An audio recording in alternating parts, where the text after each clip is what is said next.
Kalau di fungsi ABRI, ketika naik terjadi.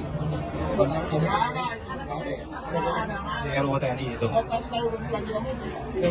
Tidak mungkin, itu cuma hayalan, imajinasi belaka. Tidak mungkin, tidak ada duit.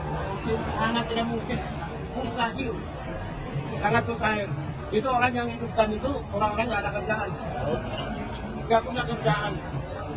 Kami sekarang lihat 30 menteri di Indonesia, orang-orang nggak ada kerjaan, nggak punya kerjaan. Setelah kemarin dikatain kampungan sama Kepala Staf Angkatan Darat, sekarang dibilang kurang kerjaan sama Menteri Hak Asasi Manusia. Ini lucu sih, karena yang seharusnya paham tentang hak asasi manusia, tapi malah kayak nggak ngerti dengan konsep dasarnya. Kritik dari rakyat itu adalah bagian dari hak asasi manusia. Tapi ini malah dibungkam dan didelegitimasi dengan menyebutnya sebagai ulah dari orang-orang yang kurang kerjaan. Pak Menteri, mereka tuh bukan kurang kerjaan, tapi mereka khawatir soal revisi Undang-Undang TNI yang per hari ini sudah sah menjadi undang-undang. Karena fakta sejarahnya sudah membuktikan gitu. Dulu militer punya peran ganda di pemerintahan dan di kehidupan sipil. Nah, kalau sekarang ada aturan yang bisa bikin mereka masuk lagi ke jabatan-jabatan sipil, ya pasti orang-orang bakal mikir, ini beneran gak akan keulang lagi nih kejadiannya. Jadi wajar kalau orang-orang banyak skeptis dan pada akhirnya mengkritik undang-undang tersebut. Apalagi kita tahu proses pembahasannya dilakukan secara maraton, tergesa-gesa, dan tidak ada transparansi kepada publik. Publik tuh bingung loh, draftnya nggak ada di website resmi DPR, padahal seharusnya itu ada di sana dan bisa dibaca, bisa diakses oleh publik secara luas. Tapi nggak ada, itu yang bikin publik ini khawatir akan kebangkitan di fungsi ABRI seperti di masa Orde Baru. Jadi tolong Pak, Bapak ini Menteri HAM loh. Kalau ada kritik, ya respon dengan benar, bukan malah merendahkan personal dari yang menyampaikan kritik tersebut. Tolong fokus pada substansinya, Pak. Kritik adalah bagian dari hak asasi manusia. Bisa diperdebatkan seperti ribut kanan kiri ke depan gitu, kayak kurang kerjaan. Kotak seperti ini kampungan menurut saya, ya.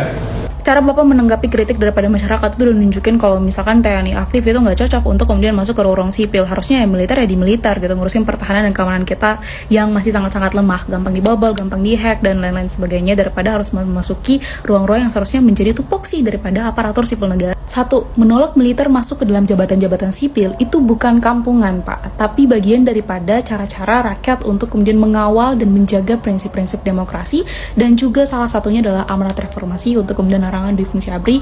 Dan I think Bapak juga tahu lah ya sejarah kemudian runtuhnya Orde Baru dan terlibat-terlibatnya di fungsi ABRI yang melahirkan banyaknya kekerasan-kekerasan pada zaman itu seperti apa. Dua, kekhawatiran kita terhadap lahirnya New Orde Baru itu juga bukan kampungan, Pak, tapi bagian daripada refleksi kita terhadap fakta yang ada dahulu. Dan sejarah dahulu kan bukan fiksi atau dongeng ya Pak, tapi emang ada faktanya. Ketiga, kita bertanya terkait dengan bagaimana urgensi daripada revisi Undang-Undang TNI itu bukan juga tindakan kampungan, tapi bagian daripada kita meminta akuntabilitas publik. So, kalau misalkan kita ngelihat akan jabatan sipil, ibaratnya diisi oleh ASN. Kalau jabatan militer yang tugasnya buat pertahanan, keamanan, menjamin kedaulatan negara ya diisi oleh kalian gak sih? Terus kalau misalkan hari ini kalian boleh berpolitik, boleh masuk ke ruang sipil, jabatan sipil, boleh juga berbisnis, bagaimana ada di revisi Undang-Undang TNI, jadi jabatan utama kalian tuh apa gitu? Aduh, kenapa ya semua pejabat seolah membenci rakyat Indonesia? Seolah menganggap bahwa rakyat Indonesia ini adalah musuhnya mereka. Dikritik dikit mengenai persoalan RUU TNI, malah rakyat ini dikatain.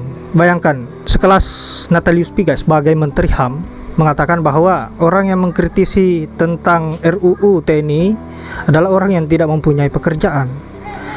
Nah, wajar jika rakyat Indonesia atau yang biasa kita sebut netizen sangat geram dengan pernyataan ini. Ditambah lagi pernyataan dari seorang jenderal mengatakan bahwa orang yang mengkritisi mengenai persoalan RUU TNI adalah otaknya kampungan. Nah, jangan salahkan mahasiswa jika bergerak untuk menolak apa yang menjadi keputusan kalian. Nah, sahabat-sahabat, untuk itu kita simak dulu bagaimana komentar-komentar dari wanita-wanita cantik yang kritis dan cerdas mengenai persoalan RUU TNI ini. Untuk itu langsung saja kita simak videonya bersama-sama. RUU TNI Nah, disahkan Pak Dia. DPR RI abaikan suara rakyat.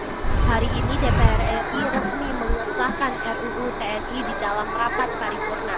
Meskipun gelombang penolakan terus menggema dari berbagai elemen masyarakat.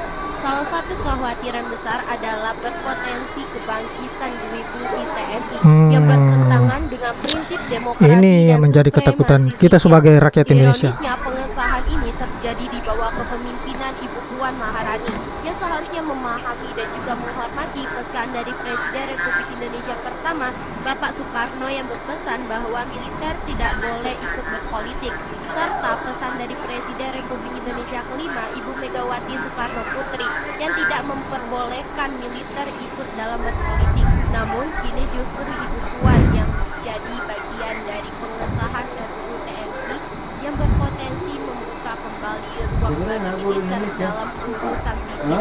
Selain itu, RUU TNI ini berpeluang bagi prajurit untuk mempunyai pekerjaan ganda atau double job.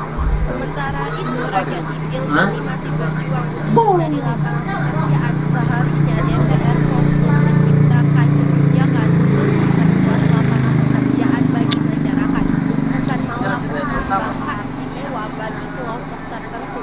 Keputusan ini semakin memperburuk citra Dewan Perwakilan Rakyat yang selama ini sudah kehilangan kepercayaan publik.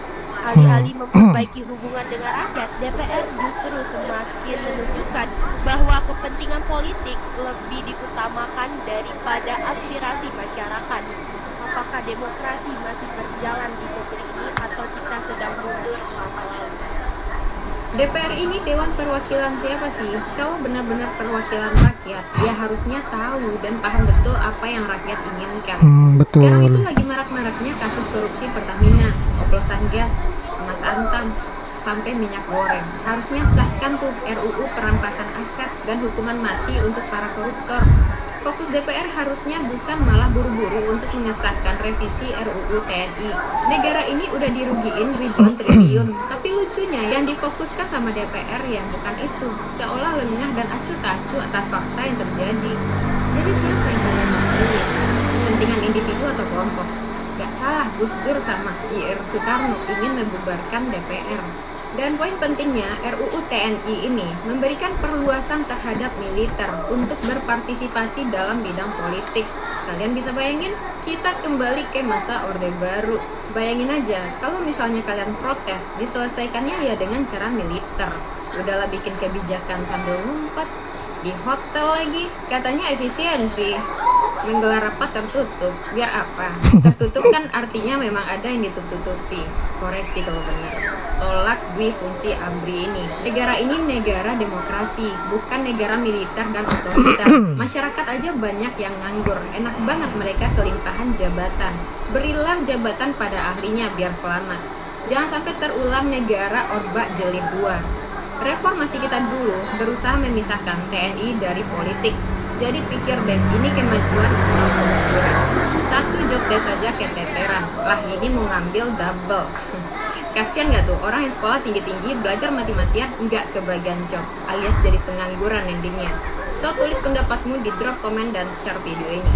Orang-orang DPR tuh nggak peduli dengan suara rakyat. Kita mau menolak revisi undang-undang TNI atau menerima itu urusan kita. Karena hakikatnya DPR itu bukan perwakilan rakyat, tapi mereka mewakili partainya dan mewakili orang-orang yang membiayai mereka saat kampanye. Rakyat kan ingin tahu sebetulnya revisi undang-undang TNI ini untuk rakyat atau bukan. Rakyat tuh trauma khawatir revisi undang-undang TNI ini menjadi pintu kembali zaman Orde Baru yang kita tahu bagaimana hitamnya, bagaimana buruknya di zaman Orde Baru itu. Walaupun zaman sekarang juga tidak lebih baik. Harusnya kan dibahas terbuka, diuji, jangan dibahas tertutup. Ini kan menambah kecurigaan rakyat. Maka sejak awal teman-teman, saya tuh nggak percaya dengan sistem demokrasi. Karena kebenaran dalam demokrasi itu ditentukan oleh suara terbanyak, bukan oleh sumber kebenaran. Bayangin kalau orang-orang yang buat hukum adalah orang-orang nggak benar, atau mereka bisa dibeli suaranya. Bisa kita bayangkan aturan yang dibuat seperti apa rusaknya. Makanya saya sejak awal konsisten nolak sistem demokrasi untuk diterapkan di negeri ini. Karena bisa jadi orang-orang yang sekarang di DPR juga dulu yang menolak dui fungsi ABRI juga gitu.